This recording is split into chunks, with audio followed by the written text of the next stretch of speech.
આકાશવાણી સમાચાર સુકેશ ગુપ્તા વાંચે છે. સૌપ્રથમ મુખ્ય સમાચાર. પ્રધાનમંત્રી શ્રી નરેન્દ્ર મોદીએ આજે ગાંધીનગર ખાતેની પંડિત દીનદયાળ પેટ્રોલિયમ યુનિવર્સિટીમાં 5 અદ્યતન સુવિધાઓનું ઉદ્ઘાટન કર્યું છે. અમદાવાદમાં કોરોનાના સંક્રમણને રોકવા સત્તાવાળાઓએ ગઈકાલે રાતના 9 વાગ્યાથી લાગુ કરેલો કરફ્યુ સોમવાર 23મી નવેમ્બરે સવારના 6 વાગ્યા સુધી અમલમાં રહેશે. આ ઉપરાંત સુરત, વડોદરા અને રાજકોટમાં આજે રાતથી રાત્રિ કરફ્યુ લાગુ કરાશે. દેશમાં પુનઃપ્રાપ્ય ઉર્જા સ્ત્રોત ક્ષેત્રે છેલ્લા 5-6 વર્ષમાં $64 અબજ મૂડીરોકાણ કરવામાં આવ્યું છે. દેશમાં કોવિડના દર્દીઓ સાજા થવાનો દર 93.67% થયો છે. ભારતે છેલ્લા 24 કલાકમાં 10,66,022 કોવિડ પરીક્ષણો કરીને સીમાચિહ્ન સ્થાપ્યું છે. 4 દિવસના છઠ પૂજા પર્વની આજે દેશના વિવિધ ભાગોમાં ઉગતા સૂર્યને અર્ધ્ય આપ્યા પછી પૂર્ણાહુતિ થઈ. હવે સમાચાર વિગતવાર. પ્રધાનમંત્રી શ્રી નરેન્દ્ર મોદીએ આજે ગાંધીનગર ખાતેની પંડિત દીનદયાળ પેટ્રોલિયમ યુનિવર્સિટીના 8મા પદવીદાન સમારોહ પ્રસંગે 5 અદ્યતન સુવિધાઓનું ઉદ્ઘાટન કર્યું છે. તેમણે પ્રાસંગિક પ્રવચનમાં પીડીપીયુને માત્ર પેટ્રોલિયમ યુનિવર્સિટીને બદલે ઉર્જા યુનિવર્સિટી બનાવીને તેનું કાર્યક્ષેત્ર અને મહત્વનું વિસ્તરણ કરવા અનુરોધ કર્યો હતો.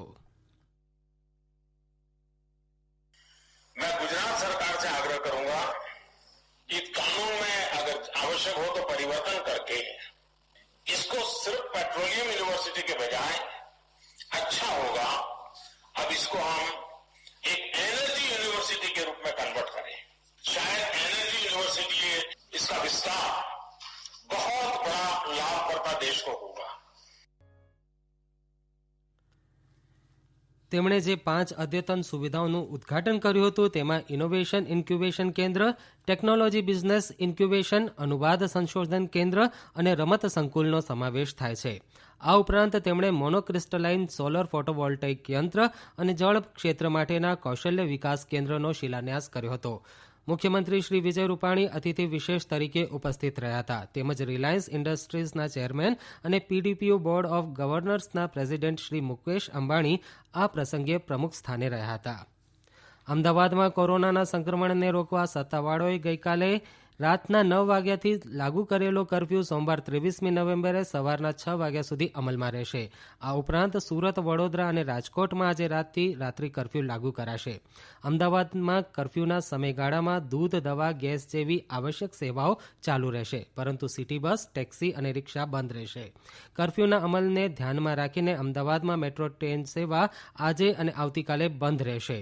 ત્યાર પછી સોમવારથી મેટ્રો ટ્રેન રાબેતા મુજબ ઉપલબ્ધ થશે. અમદાવાદ પોલીસ કમિશનર દ્વારા બહાર પડાયેલા જાહેરનામા પ્રમાણે પેટ્રોલ પંપ અને રાંધણ ગેસ સિલિન્ડરનું વિતરણ ચાલુ રહેશે. પીવાના પાણીનું વિતરણ કરતા વાહનને પણ છૂટ રહેશે. ગુજરાત જાહેર સેવા આયોગ દ્વારા 22, 24, 26, 28 અને 29 નવેમ્બરના રોજ યોજાનાર તમામ પરીક્ષા રદ કરી દેવામાં આવી છે તેમ જીપીએસસીની યાદી જણાવે છે. ઉમેદવારોને વધુ વિગત માટે આયોગની વેબસાઇટ જોવાનું સૂચન કરાયું છે. ગુજરાત ટેકનોલોજીકલ યુનિવર્સિટી દ્વારા આવતીકાલે યોજાનારી પીએચડી માટેની પ્રવેશ પરીક્ષા રદ કરવામાં આવી છે અને નવી તારીખની જાહેરાત વેબસાઇટ ઉપર કરાશે તેમ યાદીમાં જણાવાયું છે. સુરત મહાનગરપાલિકાએ શહેરમાં પ્રવેશતા તમામ લોકોના રેપિડ એન્ટીજન ટેસ્ટ કરવાનું શરૂ કર્યું છે, તો રાજકોટમાં પણ લોકોની અવરજવર ઉપર વાજબી નિયંત્રણ મૂકવાની તજવીજ હાથ ધરાઈ છે.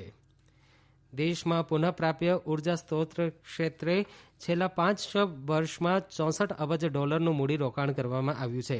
સૌથી વધુ વિદેશી મૂડીરોકાણ પુનઃપ્રાપ્ય ઉર્જા ક્ષેત્રમાં થયું છે. ઉર્જા રાજ્યમંત્રી આર કે સિંહે રીઇન્વેસ્ટમેન્ટ 2020 એટલે કે ત્રીજી વૈશ્વિક પુનઃપ્રાપ્ય ઉર્જા મૂડીરોકાણ બેઠક અને પ્રદર્શન અંગે આકાશવાણી સાથેની વાતચીતમાં આ મુજબ જણાવ્યું હતું. તેમણે કહ્યું કે 26મી નવેમ્બરે યોજાનારી રીઇન્વેસ્ટમેન્ટ 2020નું ઉદ્ઘાટન પ્રધાનમંત્રી નરેન્દ્ર મોદી વિડીયો કોન્ફરન્સિંગના માધ્યમથી કરશે. 2 દિવસ વિડીયોના માધ્યમથી ચાલનારી આ બેઠક અને પ્રદર્શનમાં જાણીતી કંપનીઓએ પુનઃપ્રાપ્ય ઉર્જા ક્ષેત્રે તેમની અદ્યતન ટેકનોલોજીવાળી શોધ રજૂ કરશે. એવી જ રીતે પ્રદર્શનની સાથે યોજાનાર બેઠકમાં 70 દેશોના ઉર્જા મંત્રીઓ ભાગ લેશે તથા 200 વક્તાઓ પ્રાસંગિક પ્રવચન કરશે. આ સમાચાર આપ આકાશવાણી પરથી સાંભળી રહ્યા છો. વધુ સમાચાર કોરોના અંગેના સંદેશ બાદ.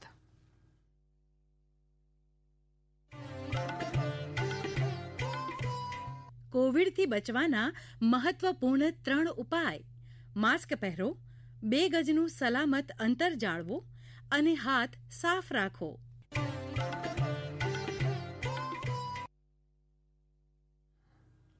દેશમાં કોવિડના દર્દીઓ સાજા થવાનો દર 93.67% થયો છે. છેલ્લા 24 કલાકમાં 49,715 દર્દીઓ સાજા થતાં કોવિડને માત આપનારની સંખ્યા વધીને 84,78,124 થઈ છે. આ જ સમયગાળામાં કોવિડના નવા 46,232 કેસ નોંધાતા કોવિડના કેસની સંખ્યા 90,50,598 થઈ છે. ભારતે છેલ્લા 24 કલાકમાં 10,66,022 કોવિડ પરીક્ષણો કરીને સીમાચિહ્ન સ્થાપ્યું છે અને કોવિડ રોગચાળા સામેની લડતમાં પ્રતિબદ્ધતા દર્શાવી છે. અત્યાર સુધીમાં છેલ્લા 1 કરોડ પરીક્ષણો ફક્ત 10 દિવસમાં થયા છે. ભારતમાં કુલ પરીક્ષણ 13,06,57,808 થયા છે. કેનેડામાં તાજેતરમાં કોવિડના દરરોજ નવા 5,000 કેસ નોંધાતા સત્તાવાળાઓએ સૌથી મોટા શહેર ટોરન્ટોમાં સોમવારથી લોકડાઉન જાહેર કરવાનો નિર્ણય લીધો છે. કેનેડાના જાહેર આરોગ્યના વડા ડોક્ટર થેરેસા ટેમે જણાવ્યું કે કોવિડ વાયરસની બીજી લહેર વધુ ખતરનાક થવાની શક્યતા છે.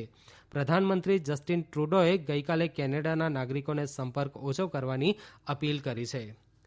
પ્રધાનમંત્રી આવાસ યોજના ગ્રામીણ હેઠળ અત્યાર સુધીમાં 1 કરોડ 75 લાખ આવાસોને મંજૂરી આપવામાં આવી છે. આ પૈકી 1 કરોડ 20 લાખ આવાસો બાંધવાની કામગીરી પૂરી કરવામાં આવી છે. ગ્રામીણ વિકાસ મંત્રી નરેન્દ્રસિંહ તોમરે ગઈકાલે આવાસ દિવસની ઉજવણી નિમિત્તે રાજ્યોના ગ્રામીણ વિકાસ મંત્રીઓ તથા અધિકારીઓ સાથેની વિડીયો કોન્ફરન્સિંગ માધ્યમથી યોજાયેલી બેઠકમાં આ મુજબ જણાવ્યું હતું. તેમણે કહ્યું કે રાષ્ટ્રીય કક્ષાના આ મહત્વાકાંક્ષી કાર્યક્રમ હેઠળ વર્ષ 2022 સુધીમાં બધી જ જરૂરી સુવિધાઓ સાથેના 2 કરોડ 95 લાખ આવાસો બાંધવાનો લક્ષ્યાંક નિર્ધારિત કરાયો છે. જમ્મુ કાશ્મીરમાં પાકિસ્તાની સૈન્ય દ્વારા રાજૌરી જિલ્લાના નૌશેરા સેક્ટરમાં નિયંત્રણ રેખા પર યુદ્ધ વિરામનું ઉલ્લંઘન કરાતા એક ભારતીય જવાન શહીદ થયો છે. આજે સવારે 1 વાગે થયેલા ગોળીબારમાં હવલદાર પાટીલ સંગ્રામ શિવાજીને ગંભીર ઈજા થઈ હતી. ત્યારબાદ તેમનું મૃત્યુ નિપજ્યું હતું. 4 દિવસના છઠ પૂજા પર્વની આજે દેશના વિવિધ ભાગોમાં ઉગતા સૂર્યને અર્ધ્ય આપ્યા પછી પૂર્ણાહુતિ થઈ.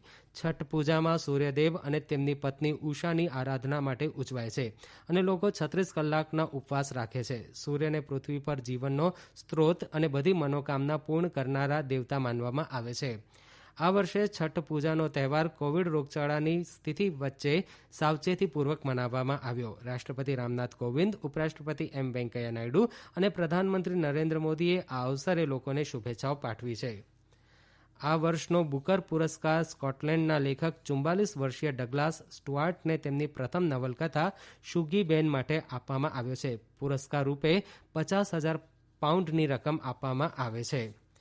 ગોવામાં ગઈકાલથી શરૂ થયેલી ઇન્ડિયન સુપર લીગ ફૂટબોલ સ્પર્ધાની પહેલી મેચમાં એટીકે મોહન બાગાન ટીમે કેરળ બ્લાસ્ટર્સ ટીમને 1-0 ગોલથી પરાજય આપ્યો છે. એટીકે મોહન બાગાનના રોયકૃષ્ણે 47મી મિનિટે ગોલ નોંધાવીને ટીમને સરસાઈ અપાવી હતી. મેચ જીતવામાં નોંધપાત્ર કામગીરી કરનાર રોયકૃષ્ણનને હીરો ઓફ ધી મેચ પુરસ્કાર અપાયો છે. આજે નોર્થ ઇસ્ટ યુનાઇટેડ એફસી અને મુંબઈ સિટી એફસી વચ્ચે મુકાબલો થશે. અંતમાં મુખ્ય સમાચાર ફરી એકવાર. પ્રધાનમંત્રી શ્રી નરેન્દ્ર મોદીએ આજે ગાંધીનગર ખાતેની પંડિત દીનદયાળ પેટ્રોલિયમ યુનિવર્સિટીમાં 5 અદ્યતન સુવિધાઓનું ઉદ્ઘાટન કર્યું છે.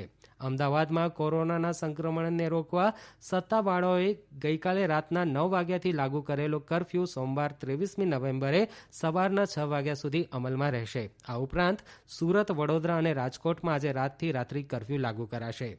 દેશમાં પુનઃપ્રાપ્ય ઉર્જા સ્ત્રોત ક્ષેત્રે છેલ્લા 5-6 વર્ષમાં $64 અબજ નું મૂડીરોકાણ કરવામાં આવ્યું છે. દેશમાં કોવિડના દર્દીઓ સાજા થવાનો દર 93.67% થયો છે. ભારતે છેલ્લા 24 કલાકમાં 10,66,022 કોવિડ પરીક્ષણો કરીને સીમાચિહ્ન સ્થાપ્યું છે. 4 દિવસના છઠ પૂજા પર્વની આજે દેશના વિવિધ ભાગોમાં ઉગતા સૂર્યને અર્ધ્ય આપ્યા પછી પૂર્ણાહુતિ થઈ. આકાશવાણી પરથી સમાચાર પૂરા થયા.